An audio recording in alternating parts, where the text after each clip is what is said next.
I tried to be fair. I tried to listen to this evening. The sun's coming through here. I wanted to hear what they had to say, but I choose Donald J. Trump for our next president, and everybody has the right to choose who they want, but I'm going with Donald Trump, and I respect him, okay? I don't care what he did 8 years before he was president. That's his business. Like so many politicians, this man is just a complainer. He said, we want to do this, we want to do that, we want to get rid of this tax, that tax. But he doesn't do anything. He doesn't do, all he does is make our country unsafe by allowing millions and millions of people to pour in. Our military doesn't respect him. We look like fools in Afghanistan. We didn't stop Israel. It was such a horrible thing that would have never happened. It should have never happened. Iran was broke. Anybody that did business with Iran, including China, they couldn't do business with the United States. They all passed. Iran was broke. They had no money for Hamas or Hezbollah, for terror, no money whatsoever. Again, Ukraine should have never happened. He talks about all this stuff, but he didn't do it. For 3.5 years, we're living in hell. We have the Palestinians and we have everybody else rioting all over the place. You talk about Charlottesville. This is 100 times Charlottesville, 1,000 times Charlottesville. The whole country is exploding because of you, because they don't respect you, and they have to respect their president, and they don't respect you throughout the world.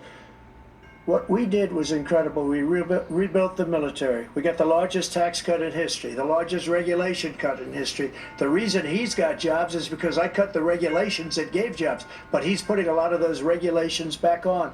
All of the things that we've done, nobody's never seen anything like, even from a medical standpoint, right to try, where we can try space-age materials instead of going to Asia or going to Europe and trying to get, when you're terminally ill, now you can go and you can get something. You sign a document. They've been trying to get it for 42 years. But you know what we did for the military was incredible. Choice for our soldiers, where our soldiers, instead of waiting for 3 months to see a doctor, can go out and get themselves fixed up and readied up and take care of themselves, and they're living. And that's why I had the highest approval rating in the history of the VA. So all of these things, we're in a failing nation, but it's not going to be failing anymore. We're going to make it great again. Thank you, former President Trump, President Biden. Stay with us because we have full analysis of this debate. Anderson Cooper and Aaron Burnett starts in that. That was it, you guys. Sorry if I said anything that hurt anybody, but I do have an opinion. A competitive debate is in the books. The attacks, pointed, at times personal, did either candidate the needle? Good evening again. I'm Brett Baer. And I'm Martha McCallum. Welcome to the post-game coverage of the first presidential debate. Here with us tonight in New York, Harold Ford Jr., Dana Perino. I love Dana. Jesse Waters. Love Kellyanne Jesse. Conway and Brit Hume. Sean Hannity also with us tonight In the spin room in Atlanta. Listen, this was a 90-minute debate between the current president, the former president, the two prospective nominees of their parties. And really the news came in the first few moments. President Biden spoke his first words in a very raspy voice, at times stumbling through early answers. 10 minutes in, he stopped flat on an answer, stopped short. The White House is now telling reporters that the president has a cold and has had a cold. Okay. I hadn't learned that until tonight. On substance, former President Trump continued to hammer the issue of border security and illegal immigrants coming across the border again and again and again. President Biden did make points on abortion, defending NATO, but much of the debate went back and forth on how bad each president was, arguing about that, even going down to golf handicaps at one point. Yeah. The moderators asked substantive questions. Yeah, but President Trump did say, let's not act like children. Was how they looked and how everyone reacted to this moment. Yeah, I mean, it's hard to get past the obvious, which was this very weak voice from President Biden. At times he had looks of confusion. He was looking down, times where he looked vacant while President Trump was speaking. And as you mentioned, Brett, there was sort of a bit of a freeze around 12 minutes into this. I mean, this is a problem. This is an issue that either they're going to try to talk their way out of about the cold thing, or they're going to ask the question of whether or not the bar of a strong performance tonight was met. Because that is what was talked about, on other networks where you have prominent Democrats, Axelrod and Van Jones were saying, look, he needs to go out there, he's got to prove that he's capable of doing the job, and then he has to really stick it to President Trump and really nail that. And they were saying, if he doesn't do that, then he doesn't deserve to be up there. This is the elephant in the room, the donkey in the room, whatever you want to call it tonight. But this is the issue that everybody is going to be talking about. We're going to play a clip of this in a little bit. But he, just one example. He said he went to Normandy and he spoke to World War II veterans who died and visited the World War I cemetery. That's not an exact verbatim, but that both of those elements were in there. And I just want to make one other point, which is that Trump didn't really indulge in this.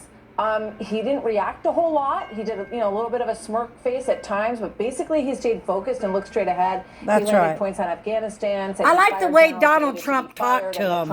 I like the way he kept on saying, "Hey Joe, you're doing this wrong," or "Hey Joe, you're doing that wrong." I really enjoyed it. We'll bring in first to you, your thoughts on this night, what it means, what you took away from it. All the discussion of issues that was held, all the details of the debate, none of that mattered. One thing that mattered more than anything else tonight, and that was Joe Biden's demeanor. And from the moment he opened his mouth and answering the first question he got, I think America looked and said, this man should not be reelected, simply because they were looking to see if he could display strength and command, and he displayed none of that. He sounded weak, possibly because of his cold. He seemed unfocused at times. He stumbled. He said preposterous things. Just like the one Martha just mentioned about saying he, visited and talked to the soldiers who died. In my view, Trump didn't change very many people's view of him tonight. Biden, I think, did, and not for the better. Let's go to Sean Hannity in the spin room in Atlanta. Sean, what's your reaction? Guys, in the history of modern televised presidential debates, I don't think America has ever seen anything like this. I wrote down some adjectives, and I'm gonna just read a few of them off to you. It was the biggest train wreck of any presidential candidate ever. Britt is right. From the minute he spoke at the opening of the debate, he sounded awful. He started with speedy talk. Maybe the worst part of all of this is when he wasn't even speaking, he was staring out like an empty vessel. Use Martha's words. He was incoherent. This is after a full week of prep, mumbling, bumbling, stumbling, dazed, confused, struggling. He had a brain fart twice during the debate.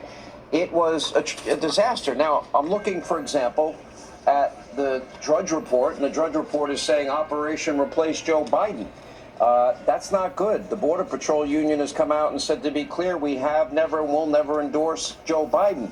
Politico has a piece out. Biden is toast. My spirit says Biden stumbles and rambles in the opening debate. peacefully leave. Operation Replacement. I don't want to get mad at President Biden. He just can't do the job, you guys. I know me are in a state of complete, they are stunned at how bad this went for him tonight. But, I wish it weren't so. It was almost like I was waiting at times for somebody to just throw in the towel. It was a no mas moment. It's over. It's done. He is too weak. He is too frail. He is a cognitive mess. He is not strong enough for what is the most difficult, toughest, hardest job on the face of the earth, to be the president of our country. This is serious. It is significant. And I don't know how this plays out from here. To Donald Trump's credit, on the other end, he was dialed in. He did not take the bait. He took all the slings and arrows, the rehearsed lines of Joe Biden. He let it roll off him like water off a duck's back. And he stayed on message and was extraordinarily effective on pretty much every issue of substance they talked about. This is a historic night at a level that I can't even measure tonight. Sean, there's going to be a lot of spinning in that spin room on all sides. We'll come back to you in a sec. Harold Ford Jr., your thoughts tonight?